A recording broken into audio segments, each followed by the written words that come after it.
saw second ball in the air. 7 to, yeah, Well, thank God for Cincinnati. Is that your backup career? Juggling? It's turning into my start. You guys have had a lot of, you've had several homecomings though at 11 county. That's really hard. I know it's not ideal, obviously, but it has happened. It just kind of kills the noon is tough. Because the night before it's always the late night. Right. Parade. I'm used to it. I watch I was on parade. Are you I'm sorry. I don't remember.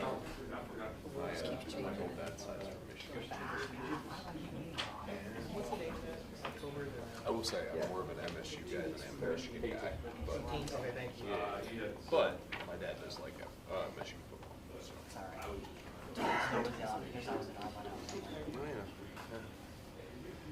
Just an odd one that keeps winning. Hey, not for long. There my something to say about that. See, it'll be a good game. It'll be a really good game.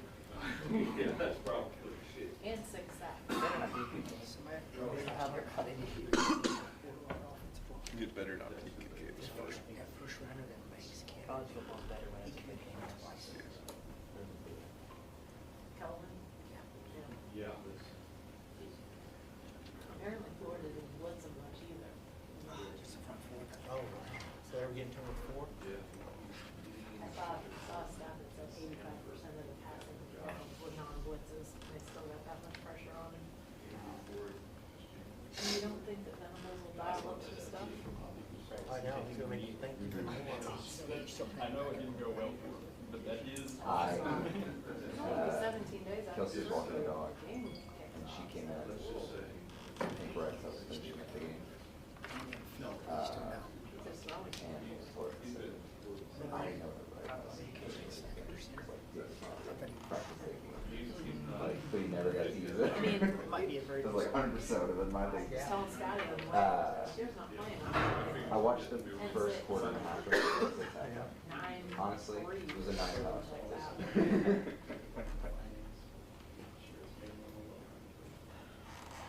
only other game I really got Did. to watch was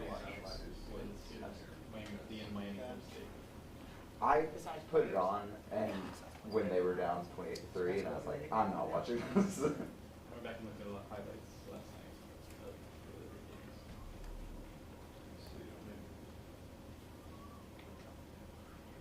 I feel like every week I watch Colorado get the ball with a chance to win or tie, and then I don't know what happened. I mean, I'm not watching the rest of their game, so this is probably indicative of the rest of their game. I don't understand how every single week I'm watching basically the same thing happen over and over again. I was there. It's got a good price. Be happy about Most of the time it's Yeah. But this one, I literally, I don't know what I'd ask you on. Like, Somebody had to shoot. Doug, What's up, folks? Ladies.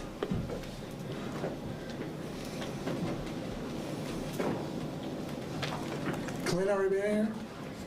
I don't think we're getting him today. He had 11 tackles for loss. You talk to him.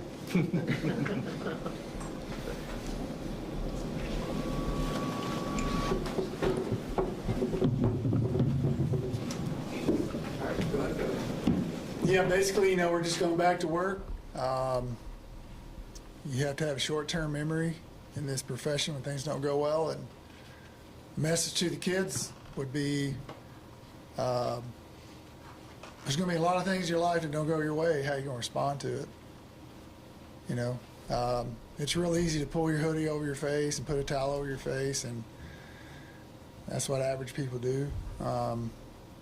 It's real easy to go ball up into the locker room with the other guys that are upset and complain, and that's what everyone does. And our message is not to do that, because if you want to turn it around, if you want to get what you want out of it, that's the last thing you need to do. So your options are A, do what I just said, or B, grow up, be a man, and move ahead and figure out what we need to do to generate some points and stop them and win a football game. How much of a priority does that message become? Obviously, you want to go win, but is that kind of your number two objective? No, winning's number one. I mean, we're in the business of winning, period. So you want to win, but I know if you do what the first thing I was talking about, then you're never going to win. You have no chance, and no one gets anything out of what what they want. They get nothing of what they want, and then consequently, 10 years from now, you're going to come back for a reunion, and you're going to look at all your ex-teammates in the eye, and they're going to go, that's the guy that quit that was complaining in the locker room. Or he was all in. He's a foxhole guy. I love that guy. Choices you make in life, they'll last a while, and it's real easy to be a complainer and whatever. But if you want to grow up, learn lessons, it's stare in the eye and forge ahead and figure out what to do to win. What can I do personally to make it better, So that's my message to those guys. And it's not just about what's going on right now. It's like what's going to happen to them the rest of their life with their jobs, How many people that work for someone they don't really like and they have to do it every day? What's your options? That's going to happen. So that was hypothetical. So how you deal with stuff. And that's just the lesson. So obviously, we got to win. We got to move the football offensively. We got, a lot of work to do this week, and hopefully the message is soaking in, and those guys are like, you know what, let's get in the foxhole together and let's dig in and let's go. What can you tell us at this point about Zane and his injury? Zane's probably not going to participate this week. We're still kind of looking at it. We have Sam Jackson, who recently had gotten some reps, who had played quarterback before. Bowen would be another option for us there, who's got a ton of reps. But we need to have our first practice to try to make that determination, and we'll see. And obviously I don't want to give the opponent a 2-day advance on game plan. So we'll see how it goes. With Noah Walters, obviously he hasn't been here very long. Is he a guy that could help it? Yeah, he could on down the road. A guy's been here a few weeks. It's kind of hard to think that you want to throw him out there. Banks has been here a while and has got a lot of reps, and we feel confident in that he understands what we want, in the game plan and stuff like that. Doug, what's it like to kind of have a normal work week this week? The last 2 game weeks have been a lot of news, but now it seems like you just no news coming out. You got just a normal Monday through Saturday. Is any of this normal? Yeah, it feels good. I was, obviously most of us are up here at 6:30 in the morning, and we've been sitting in there watching tape, studying, discussing, trying to get some plays together, and Clint's been doing the same thing, but that feels normal. We're sitting in there talking amongst ourselves, talking to players, talking to each other. It makes a lot of other stuff kind of disappear a little bit, but because it does feel normal. But I think that a lot of the coaches and a lot of the players probably appreciate the fact that a little bit of some of the stuff's behind us and we can kind of move ahead. With Sam and Banks, are there common pieces of advice you'll have for both of those guys this week as they get ready for this weekend? Common what? Common pieces of advice, like things I guess, what will you be telling those guys as they kind of get ready for this weekend? Oh, no, it's about, probably, be simple and just know where your eyes should be, know what your checks are, and know how to communicate and the signals and all, just the normal stuff you'd teach any quarterback. I don't think there's anything special other than, if you try to, you can create anxiety, or you can just treat it as business as usual, You can have paralysis through analysis. And so we're just trying to treat it like it's a 3-foot putt and go knock it in. Let's go. Doug, I don't know if you want to promote any individuals, but generally in times like this, there are going to be a couple of kids that will stand up do what you're asking them to do. Say, hey, be a leader in this moment. Noah McKinney said some things on Saturday after the game that, that were along those lines. Have you found a few guys you can lean on within the locker room at this point that you say, hey, that guy is going to be a foxhole guy? Yeah, I would say him for sure. And I've heard him at practice be vocal at times. And in this day and age, kids, that's not really their thing, Everybody wants to kind of fade in the paint and just kind of not be that guy. But so when someone does become a leader and someone is vocal and they step out, you really appreciate it, and we need all that we can get. But he's definitely a guy that you could say, because like I know you heard him do it. I've heard him do it at practice too, so he's a guy. Doug, you were at TCU when Sam arrived as a quarterback. Yeah. What did you guys like about him? We've obviously seen what he can do at receiver, but what did you like about him as a quarterback when he came in? Well, his high school film was unbelievable. He played receiver his 10th grade year, played quarterback his junior year, and then they had COVID, and they had no school and no athletics his senior year. But he reminded me on tape of Trayvon Boykin. That's what really stuck to me. He's unbelievable release, huge hands, throws a light ball, and he can run, and he's pretty twitched up, and he just kind of reminded me of kind of some of the stuff Trayvon had, and we thought we kind of already have this package that fits a guy like that, so we just took him. And one of our grad assistant coaches went to high school where he came from, Naperville Central, I think, it's in Chicago. But he can make plays when they break down, which, reality of football is about half of them do break down, run game and pass game. It's just guys make plays, and he's a guy that can kind of maybe do some of that when things don't go correct. Did he come when he transitioned over to play receiver? Was he having conversations? Like, did he initiate that? Did you guys as coaches? No, he transferred from TCU to Cal and started at quarterback and then got injured, and then he transferred to Auburn, and I think that's where the transition occurred, so when he went to Auburn.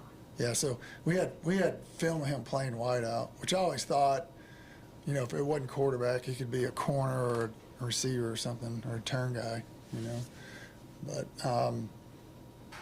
it's kind of odd, like, I know they had a quarterback at TCU, Casey Paul. He had gotten in some trouble or injured or something. Trayvon did the same thing there that Sam potentially is doing now here. So we'll see how it goes. He just, he's that other element that you kind of have to defend. He can kind of take off and make people miss. So, and he is fast. Yeah. What was Banks' mentality when you told him he's pretty calm. I mean, he's a coach's kid. I don't think he really panicked at all. Seemed calm, and he said, like I said, had a million reps, and he has dinner with a coach every night of his life, so, growing up. So I don't think there was a whole lot of panic in him, pretty even keel. And that's hard to do. I mean, when I was 18, there's no way I'd want to go into a football game. I was scared to death, But he handled it pretty good. Doug, you mentioned that you were going to give Sam more of the playbook now after the game on Saturday. Did I said that? Yes. Okay. Well, I mean, but is there a balance when you want to keep things simple so make sure you do things well, but also understanding he's got to have more plays? Yeah, I mean, the little package he had, it was pretty condensed, and it was kind of specialized kind of, stuff, whereas now you're talking about he'll actually hand the ball off and do some normal quarterback stuff. But within that, you try to scheme it to his strengths, And but yeah, he'll have a base package, not just Sam package type stuff, With Haas's situation, how much is it as a coach to balance when he's actually ready to play versus his want to get out there and play? Well, it's tough because that kid is super competitive, comes from a super high-level athletic family that expects a lot. And, people always talk about putting pressure on him, like in our workouts or at practice or games. And he's had that his whole life with his his family. I mean, they expect a lot out of him, and he wants to play. So I think you're looking at him potentially being in the mix the last 4, maybe 5 games, but we'll see. You know, I'm not a doctor, but he wants to play. It's my conversation with him was, Coach, I want to play. So. With Sam, what does his practice schedule sort of look like? Is he in meetings with quarterbacks? Is he doing Yeah, he was meeting. He's probably in there right now, actually. So, you talking about right now? Yeah, right now and previously. Yeah, I mean, previously he was just special teams, and he'd go to the wide receiver meeting, and then like the last 2 weeks, he and I met like on the side for like 20, 30 minutes every now and then. But now it's full blown. Coach Johns has him, and they do all their extra quarterback meetings and their film study sessions and their tests and all their stuff. So he's sitting in that room now. It doesn't. Go ahead, Doug. Oh, I was just going to say, we talked a lot this year about how much Zane is benefiting from game reps and because he doesn't have that experience before.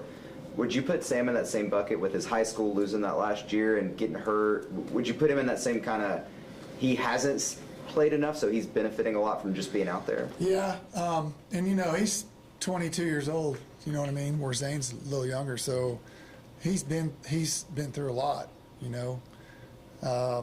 and I don't think he really flinches at any of this type of stuff because he's an older guy, and he's been through a lot. He's been at several different schools, and I just think he appreciates the opportunity to help a football team and go out there and play a position I'm sure he loved and probably liked more than playing receiver, But it'd be interesting to see what he does, when he has the full thing on him. That kind of led into the question I was going to ask, because obviously this is a guy that if he's going to play football beyond this year, it's going to not be a quarterback, most likely.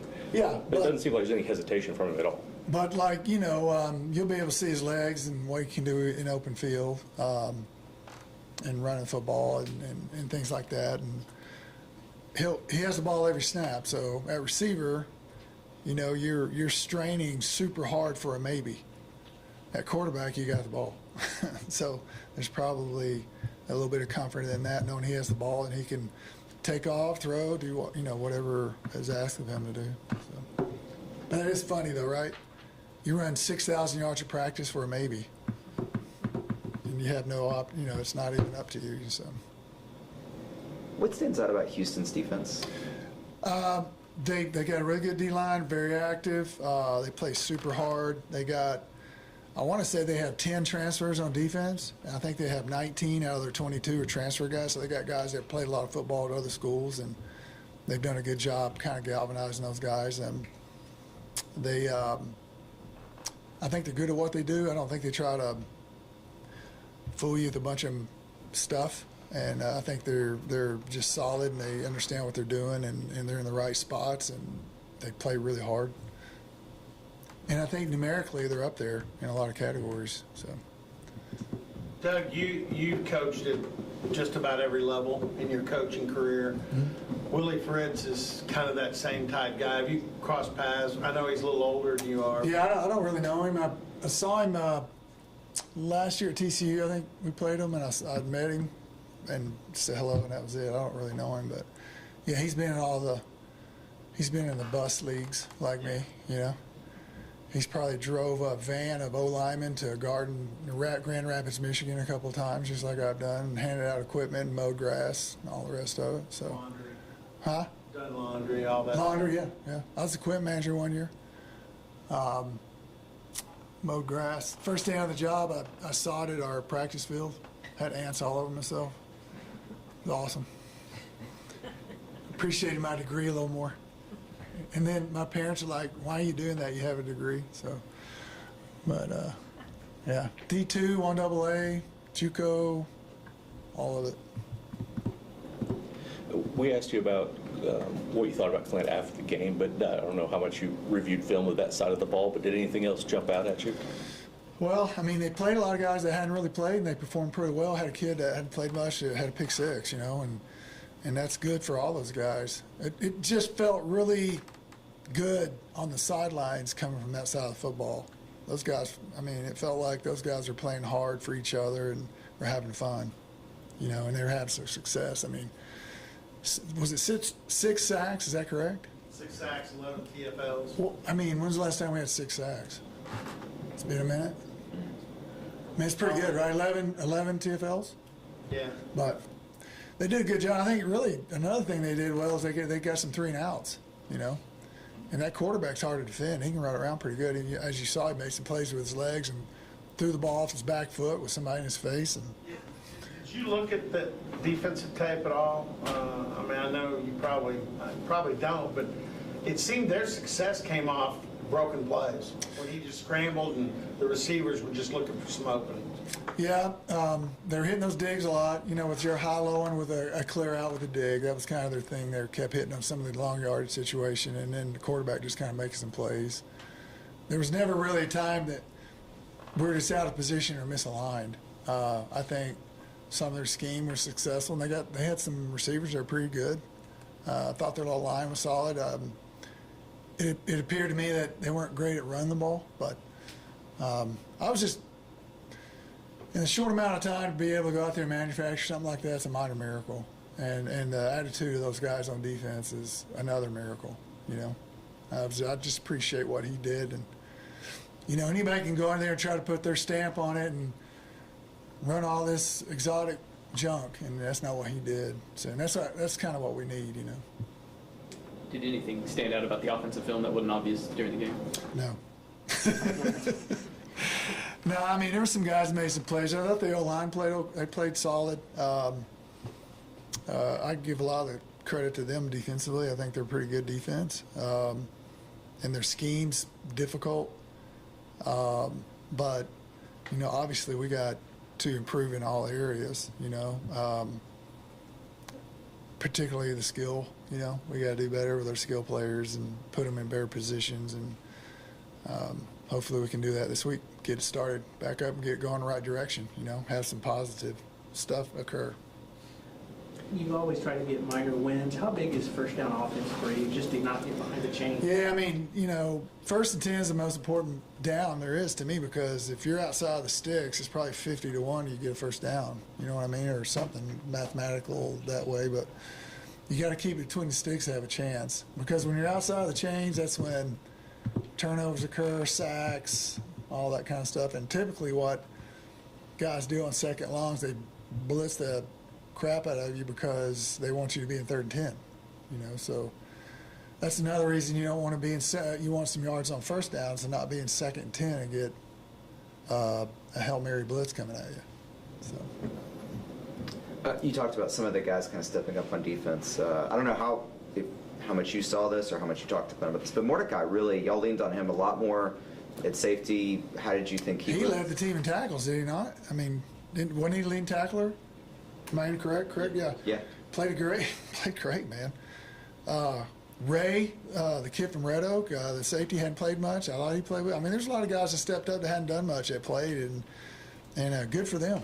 You know what I mean? There's strength in numbers. So you get your moment. The big eye in the sky never lies. You get your opportunity, get in there and make it happen. And some of those guys did that, and that's good. So does that kind of go back to kind of what you're talking about at the beginning when you're telling the guys, we don't want to just put towels over our head and we don't want to get frustrated?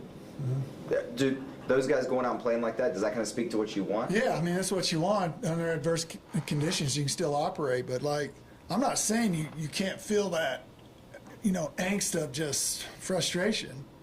We all feel that. It's like, okay, now how do you respond to that? It's my message to them. Like, we're all frustrated. But are you going to walk around with that look on your face? Or are you going to say, you know what? Today's a new day. What can I do to slow the game down? What film can I watch? What can I do to encourage my teammates?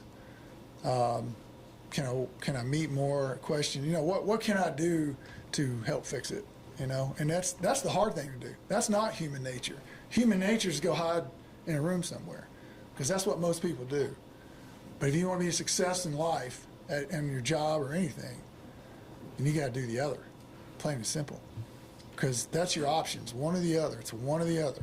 And hopefully, you know, you're always going to have a handful of guys that just can't help it. But I feel like, by and large, most of the team, most of them are pretty positive right now, you know. And just look forward to getting back out there Saturday and kind of getting our offense going, because I feel like our defense is going to do a good job.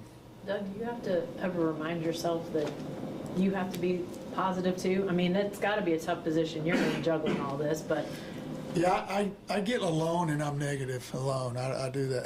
No, I'm just kidding. Yeah, I mean, yeah, you know, you get into conversations with your coworkers and you're trying to prepare what's next, and you know, there's times you kind of have to get a 20-second timeout. You know what I mean? But I don't have to remind myself that we got a lot of work to do and to go to work and just be positive and forge ahead. I don't really have to remind myself of that, because there is no option. You have no options. My options is, what can we do to scrape out some more points next week and maintain ball possession, get some first downs? That's it. So, to answer your question, not really, no. You obviously always want to end in the end zone with an offensive drive, but how big a weapon is Logan? In every drive on a kick. Okay, and that leads me to my question. It can even be a punt. Yeah. Just don't turn it over, right? Logan Ward has really turned into a weapon for you. How, as an offensive coordinator, how does it feel when you know you have that in your back pocket?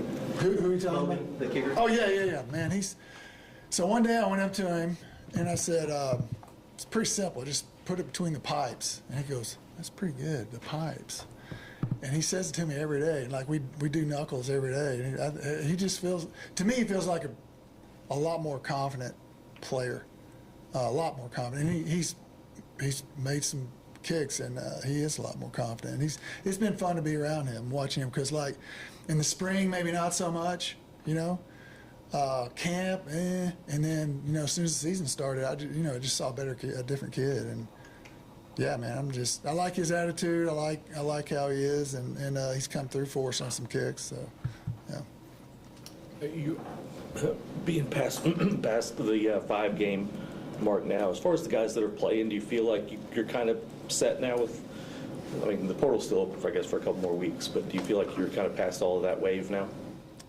I would say so, yeah. And it's not something I'm just obsessing over. You know, it is what it is, and what happens, happens. Because if you get into that game, you're just going to drive yourself crazy.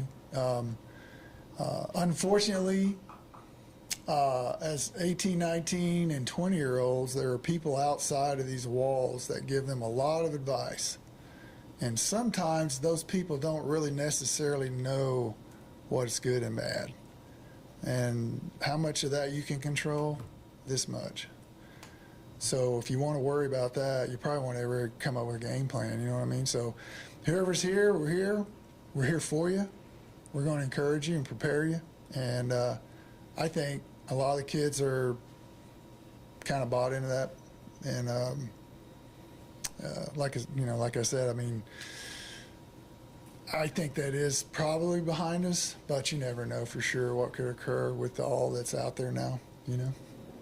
But we're not going to worry about it. We're just going to keep fighting. Couple more. We talk about first down offense. What about the opportunity to just try to play with the lead? It hadn't happened since game one. How big would that be, just to put pressure on the other team, give you guys some confidence in the game? Shoot, it may make me nervous. You know, we got a lead. No, playing with house money's kind of what you want, right? I mean, I don't know if you ever sat at a blackjack table up $2,000. It's pretty fun. You know what I mean? I've sat at a few down $2,000. That's not fun. So, but yeah, I mean, I think that would be I think once we get to that point and we are ahead in the game, I think you'll see an explosion on our side. I think you'll see guys that'll won't let it go. You know, once we get there. I haven't heard what the attendance is going to be as far as former players, but this is a reunion weekend. 2015 teams being honored. You weren't, I don't think, a part of that, but you're a former player here. I mean, obviously you'd like to put a good product out there for the guys that are coming back.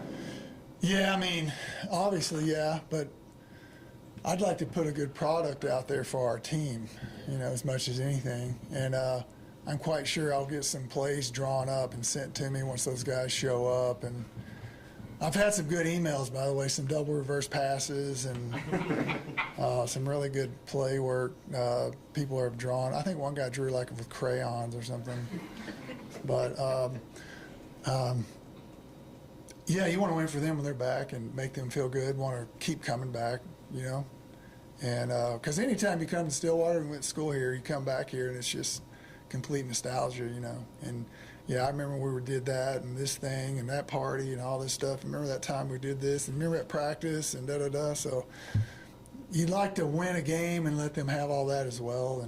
And yeah, that's important too. But ultimately, you just want to win just because, you know. Thanks, guys. Good. Thanks. Thank you. Thanks, Coach. Kevin, What time are they? you heard any Basically now.